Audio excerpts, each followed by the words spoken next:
Good evening friends. मैं वापस आया हूँ आपके साथ और बिपिन चंद्रा की हम history of modern India discuss कर रहे हैं और इसमें चैप्टर 1 डिस्कस कर रहे हैं the decline of the Mughal empire. और इसमें आज हम देखेंगे पेज 3 पे क्या कंटेंट दिया हुआ है। तो अभी तक हमने देखा कि जो बहादुर शाह थे उनका रूल चल रहा था और वो डिक्लाइन का बहुत मेजर जो रोल था वो उस टाइम पे हुआ, डिक्लाइन हुआ बहादुर शाह के समय पे। फिर बहादुर शाह की जो डेथ हुई वो 1712 में हो गई। फिर बहादुर शाह की जब डेथ हो गई फिर उसके बाद एक सिविल वॉर एम्पायर के अंदर हो जाता है और आपस में ही लड़ाई होना शुरू हो जाती है कि अब बहादुर शाह के बाद कौन वहाँ पे रूल करेगा। अब लेकिन एक जो नई चीज़ देखने को मिलती है मुग़ल पॉलिटिक्स में वो ये थी कि पहले क्या होता था कि जो प्रिंसेस होते थे, जो रॉयल प्रिंसेस होते थे, जो किंग होते थे, उनके जो बच्चे होते थे उनके बीच में ही आपस में फ़ाइट होती थी कि अब नेक्स्ट किंग कौन बनेगा। लेकिन अब क्या हुआ, इस बार जो नोबल्स होते थे, जो उनकी जो वो होती थी किंग के साथ जो नोबल्स उनको असिस्ट करते थे, अब वो डायरेक्ट कंटेंडर हो गए पावर के लिए और उन्होंने बोला कि अब हम डायरेक्ट हम कि रूल करना चाहते हैं। तो या फिर इनडायरेक्टली भी करेंगे तो वो जिसको चाहेंगे उसको राजा बनाएंगे और फिर वो राजा केवल राजा के नाम पर रहेगा, बाकी सारे डिसीजंस और जो काम करेगा वो नोबल के हाथ में रहेगा। तो अब हम देखते हैं कि जो सिविल वॉर था यहाँ पे वो उसको कौन जीता, किसने जीता? वो जीता जहांगीर शाह ने। और जहांगीर शाह ने क्यों जीता? क्योंकि उनको सपोर्ट दिया था किसने? जुल्फ़िकार खान ने, जो कि उस टाइम के मोस्ट पावरफुल नोबल थे। तो जहांगीर शाह जो थे, अब उनको सपोर्ट की ज़रूरत क्यों पड़ी? वो इसलिए पड़ी क्योंकि वो एक वीक प्रिंस थे, कमज़ोर थे। वो शासन चलाने के काबिल नहीं थे। वो केवल सारा समय अपना एंजॉय करने में ही निकाल देते थे, प्लेजर्स में ही सारा समय अपना निकाल देते थे। उन्होंने बहुत ही कम समय के लिए रूल किया, 1712 से लेके 1713 तक एक शॉर्ट पीरियड के लिए रूल किया। फिर उनके अंदर कमियां भी बहुत थी। उनको मैनर्स नहीं थे। He lacked good manners. He was not having dignity. Dignity मतलब होता है कि एक ऐसी क्वालिटी जिसको अगर आपके अंदर वो क्वालिटी होती है तो दूसरा पर्सन आपको देख के ही रेस्पेक्ट देता है, आपकी इज्जत करता है। तो ही वॉज लैकिंग डिग्निटी। फिर he was lacking decency also.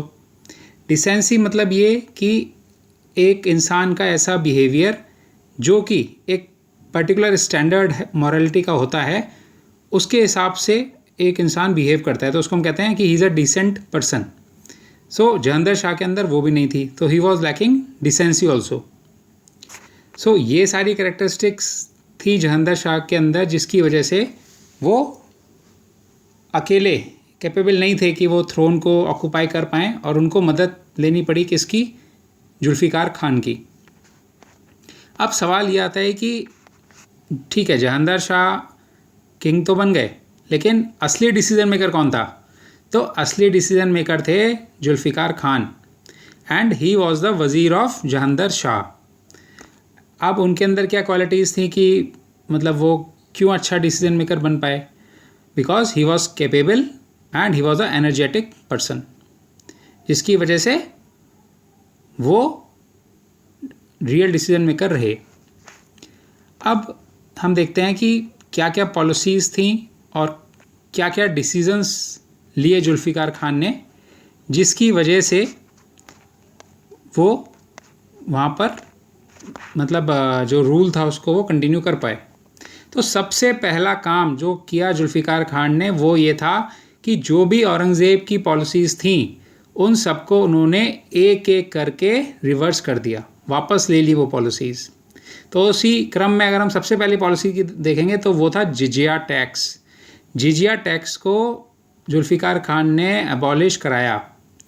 जिजिया अब बात आती है कि जिजिया क्या है। तो जिजिया एक ऐसा टैक्स था जो कि मुस्लिम रूलर जो था वो जो हिंदू रेजिडेंट थे उस पर्टिकुलर उनकी टेरिटरी में उनके ऊपर लगाते थे in return for their protection, उनकी हिफाजत करने के लिए। तो जिजिया टैक्स को जुल्फ़िकार खान ने ख़त्म कर दिया।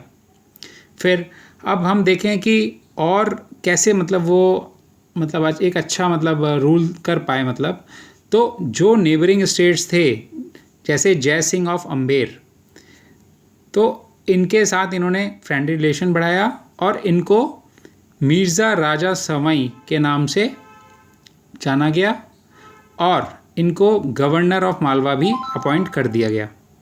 इसी तरह से इन्होंने अजीत सिंह ऑफ मारवाड़, उनको टाइटल ऑफ महाराजा दिया और इसके साथ गवर्नर ऑफ गुजरात भी अपॉइंट कर दिया।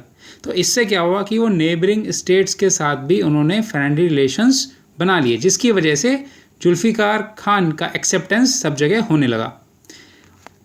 इसी क्रम में उन्होंने आगे क्या किया कि जो मराठा रूलर थे जो कि पहले नाराज़ चल रहे थे कि उनको चौथ नहीं दी गई, तो जुल्फ़िकार खान ने उनको चौथ और सरदेश मुखी भी अलॉट कर दी डेक्कन की।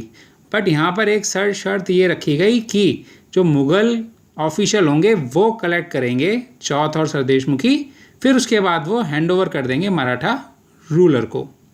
तो इसको उन्होंने भी, मराठा रूलर ने भी एक्सेप्ट कर लिया। अब जो केवल पॉलिसी जो थी सप्रेशन की जुल्फ़िकार खान ने, वो केवल अडॉप्ट किसके खिलाफ हुई? बस केवल सिख के साथ ये कोई समझौता नहीं कर पाए, लेकिन बाकी इन्होंने बहुत अच्छे से सारी चीज़ों को मैनेज किया। Thank you friends. अब मैं आपके साथ जल्दी मिलूँगा पेज 4 के साथ। Have a nice evening. जय हिंद।